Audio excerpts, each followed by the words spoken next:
모두 발언하겠습니다. 정의당은 이인영 더불어민주당 원내대표가 패스트트랙을 함께 추진한 여야 사당의 공조를 공개 제안한 데 대해서 환영합니다. 오늘 교섭단체 대표연설에서 더 구체적인 방안이 제시되기를 바랍니다. 정기국회가 불과 40여일밖에 남지 않은 지금 검찰개혁, 정치개혁 법안의 결실을 맺기 위한 여야 사당 공조와 합의는 그 어느 때보다도 절실합니다. 형식과 절차에 구애받지 말고 만나서 법안 내용과 시기 등 처리 절차를 합의해야 합니다. 지금 무엇보다 중요한 것은 반개혁의 시간을 뚫고 올 정기국회 내에 개혁의 결실을 맺는 것입니다. 정의당은 지금까지 패스트트랙 법안을 앞장서서 추진해 온 만큼 검찰개혁, 선거제도 개혁 법안 처리를 위해 혼신의 힘을 다할 것입니다. 어제 취임 100일 기자회견에서 작년 12월 15일 5당 원내대표 합의사항을 존중한다면 자유한국당을 포함한 추가 논의도 가능하다고 한 저의 말에 대해 나경원 대표가 이를 즉각 거부했습니다. 국회의원 특권을 내려놓고 예산 동결을 전제로 국회의원 정수 10% 이내의 확대를 검토하자는 당시 합의를 환기한 데 대해 나경원 대표는 정수도 줄이고 비례는 없애야 한다는 시대착오적인 주장을 반복했습니다. 국회의 문턱을 대폭 낮추고 개방해서 국민을 닮은 국회로 만드는 대신 국회의 문턱을 더 높여서 귀족국회, 특권국회로 가자는 것입니다. 자유한국당은 대국민 약속이었던 5당 합의사항을 지키지 않을 거면 더 이상 여야 4당 패스트트랙 공조를 방해하지 말기 바랍니다. 이제라도 국회법에 따른 패스트트랙 절차를 존중하고 개혁법안 처리에 협력해야 할 것입니다. 또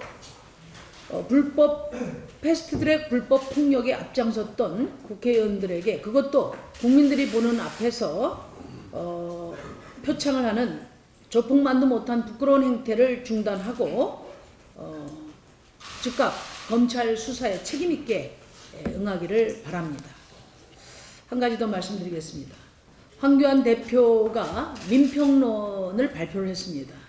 황교안 대표의 민평론은 자유의 기반 위에서 평화를 달성한다는 수사로 포장되어 있지만 실은 평화에 역행하는 반평론입니다. 북한에 대해서는 9.19 군사합의를 파기하고 미국과는 인도태평양 전략에 동참하며 북미 비핵화 협상에 대해서는 사실상 한국의 핵 보유를 추구하는 한미 핵 공유 협정을 체결하겠다는 것입니다. 이 내용을 종합해 보면 일본 아베 정권의 적극적 평화주의의 한국판으로밖에 보이질 않습니다. 오로지 미국 앞으로 한국이 또 하나의 일본이 되자는 말입니다. 위험하기 그지없습니다.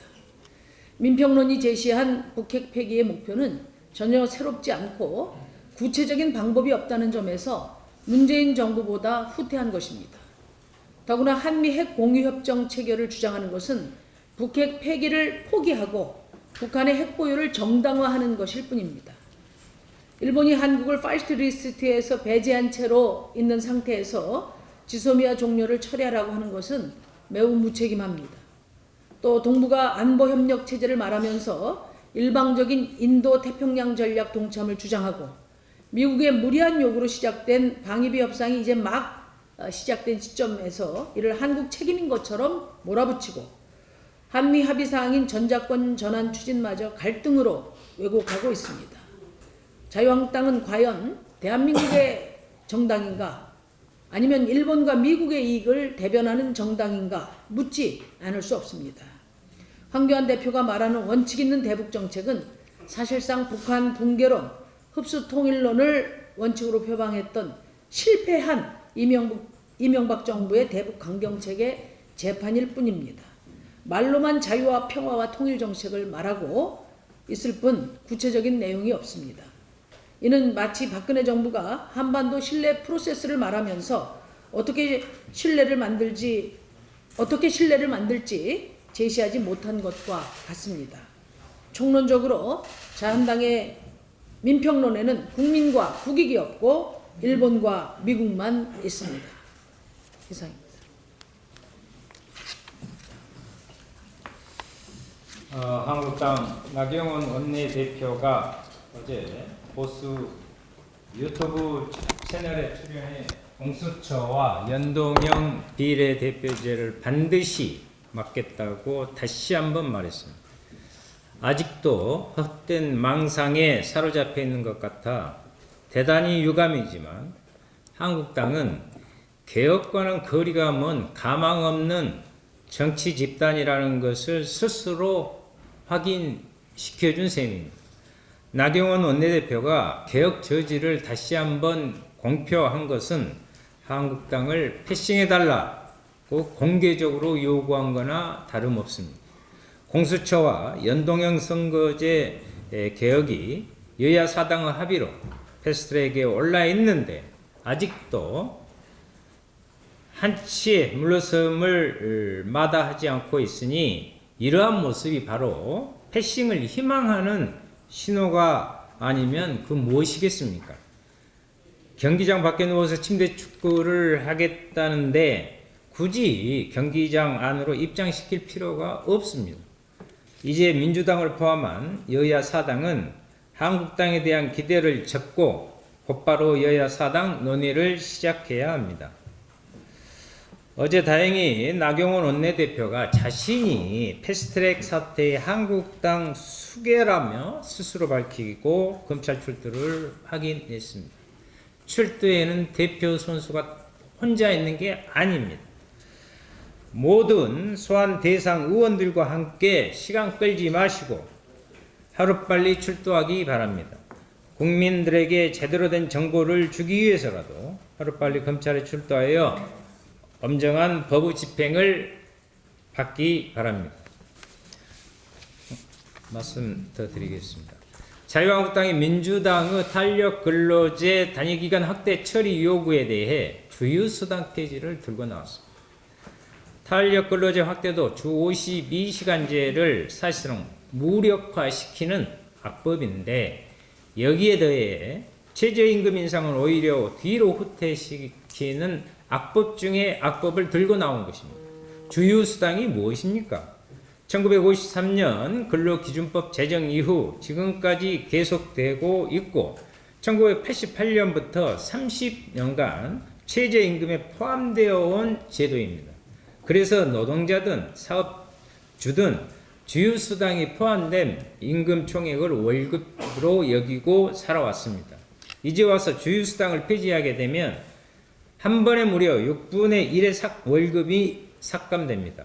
그럼에도 이를 폐지하고자 하는 것은 벼룩의 간을 빼먹는 것과 무엇이 다릅니까?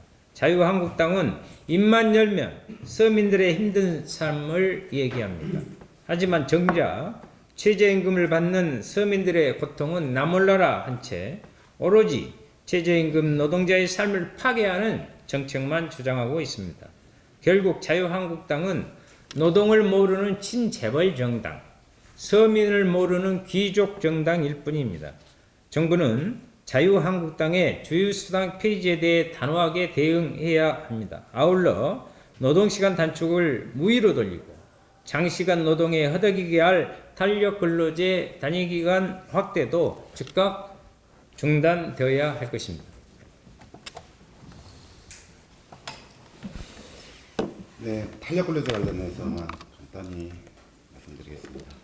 자유한국당 나경원 원내대표가 탄력근로제를 넘어 주유수당 폐지까지 언급하고 나섰습니다. 청년 알바에 호주머니까지 갈취하는 동네 깡패 같은 행위입니다. 탄력근로제가 오른쪽 호주머니를 터는 것이라면 주유수당 폐지는 왼쪽 호주머니를 터는 강도 같은 행위입니다. 조폭이 최저임금을 뺏자 동네 깡패가 호주머니를 털어가는 행태입니다. 중소자영업자의 어려움은 재벌 대기업이 그 이익을 갈취하기 때문에 발생하는 것입니다. 왜 프랜차이즈 재벌 대기업 같은 곳이 주식 배당을 하지 말자라는 수준의 언급 같은 것은 없는 것인지 묻지 않을 수 없습니다. 이 모든 것의 원인은 민주당과 문재인 정부의 노동 후퇴 정책에 있음을 다시 한번 강조합니다. 정부가 나서니 친재벌 정당들이 더 신이 난 꼴입니다. 정부는 즉각 노동 존중 정부로 복귀하기를 강력히 촉구합니다. 이상입니다.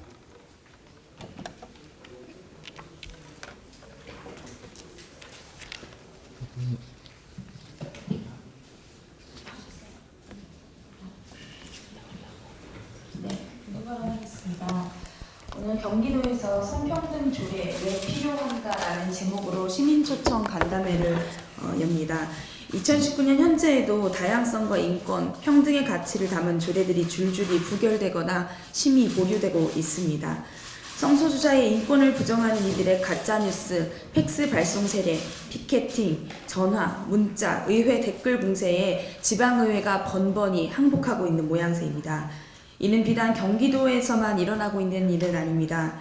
그런 의미에서 오늘 간담회는 단순한 경기도 행사가 아니라 도의회라는 공간에서 저희 정의당 도의원과 함께 성평등 조례가 우리 사회에 왜 꼭 필요한지를 공식적인 자리에서 논의하는 아주 중요한 자리입니다. 간담회가 물리적 폭력 없이 안전하게 치러지길 바라면서 이후 오늘 이 자리를 시작으로 경기도뿐 아니라 국회를 포함한 한국 사회 모든 지역에서 혐오와 차별로부터 안전한 삶을 보장받도록 하는 입법 논의가 확산되기를 기대합니다. 정의당은 평등한 사회를 향한 노력을 멈추지 않겠습니다. 자, 모두 발언